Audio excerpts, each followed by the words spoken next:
This is my 2001 John Deere 445.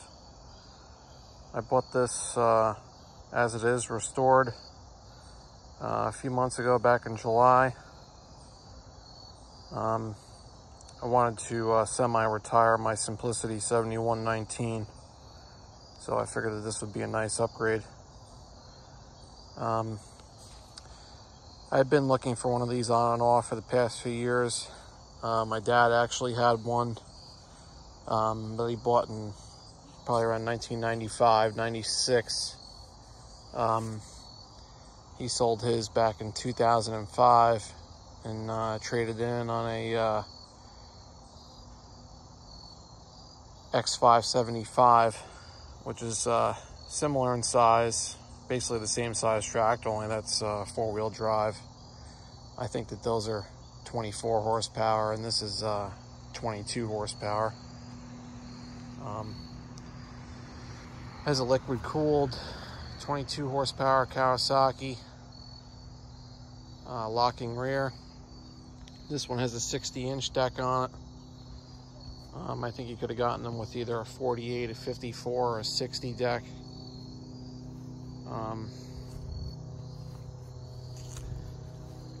Yeah, this one's pretty nice. It had a nice restoration done on it. Runs really well, cuts really well. Doesn't have the lowest hours on it. It has about 1,740 hours on it. And as far as I can tell, it doesn't have any leaks or anything like that. It runs well, no smoke. So it just goes to show you that if you do the right maintenance on them, you take care of them, they will last a long time. Probably, you know, thousands of hours.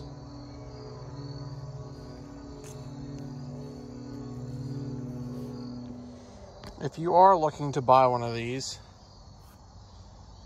obviously you'll want to check over the rear end and the engine and stuff like that for any obvious leaks. I believe they made these from 1992 to 2001.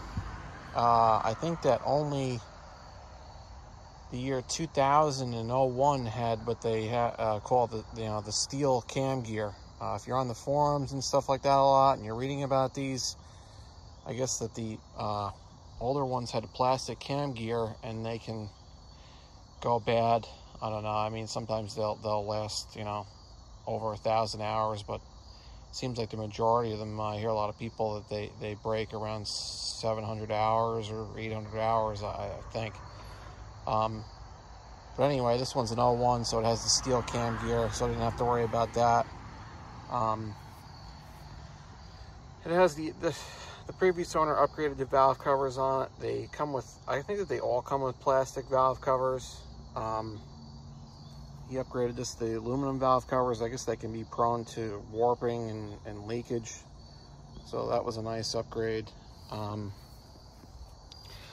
thing that these had an issue with was being slow in reverse. Previous owner did do the pedal upgrade on it. The original style is like a blade, like a skinny long pedal in here, and I guess all it is that you just can't get the leverage. You just can't push down on it far enough to get that extra speed out of reverse. So with this upgrade, it goes nice and fast in reverse. I'm not exactly sure the part number for the upgrade kit on that, but I'm sure if you were to search it on eBay or something, it would pop up. I did have one problem with it since I bought it. The drive shaft actually popped off the PTO. It's a snap coupler. Back there, I'm trying to zoom in on it. The coupler came apart, and I actually had to replace that. I wound up just getting a used drive shaft off eBay for 150 bucks. I changed it out quick and haven't had any problems since. I am going to get the rebuild kit for my old drive shaft just in case I were to ever have that problem again.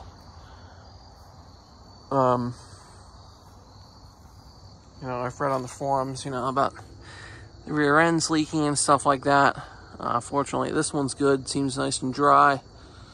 But yeah, you obviously want to check those for leaks. And that's about it, really, I think. You know. So, if you're looking to buy one, I would recommend it. I have a lot of hills on my lawn and stuff, so one thing I do want to do is maybe add some suitcase weights to the rear. I could go with more aggressive tires, but these tires on the rear are actually brand new, so I don't want to spend the money on that. I like the look of these too. I actually added the hubcaps on the rear. Yeah, I want to replace the front tires so that they match the rears.